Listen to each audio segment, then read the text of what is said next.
Die Hochschulbildung durchläuft zurzeit eine Transformation. Eine räumliche sowie zeitliche Entgrenzung findet statt.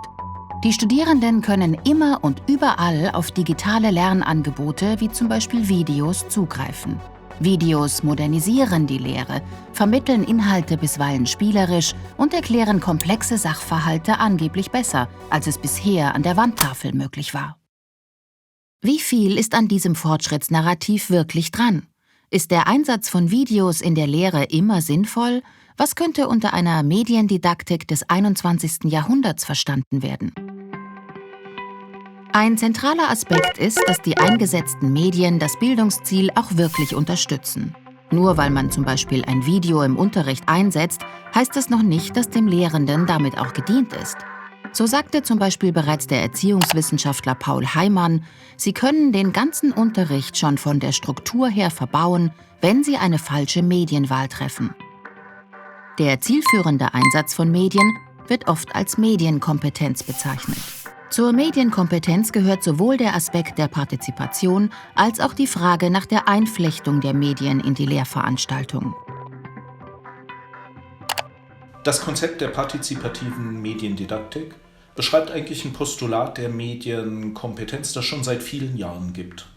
Nämlich, dass das Medium im Bildungsprozess nicht die Lehrenden von den Lernenden oder Studierenden trennen soll, sondern miteinander verbinden soll. Das ist ganz wichtig für den Lernprozess.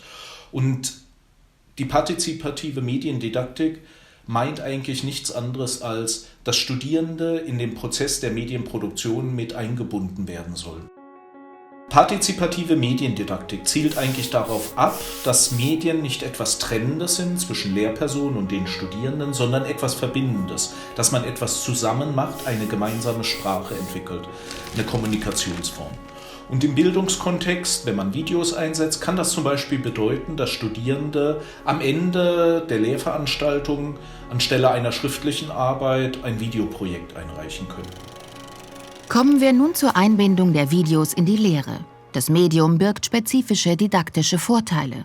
Zum Beispiel können komplexe Sachverhalte und Prozesse visualisiert werden. Wissensinhalte können so nicht nur in schriftlicher Form kommuniziert, sondern anschaulich und gut nachvollziehbar aufbereitet und dargestellt werden. Ein Lehrvideo muss zudem kein langer Film sein, sondern kann als kurzer Abschnitt funktionieren. Zudem können mehrere Videos zum gleichen Thema aus unterschiedlichen Perspektiven produziert werden.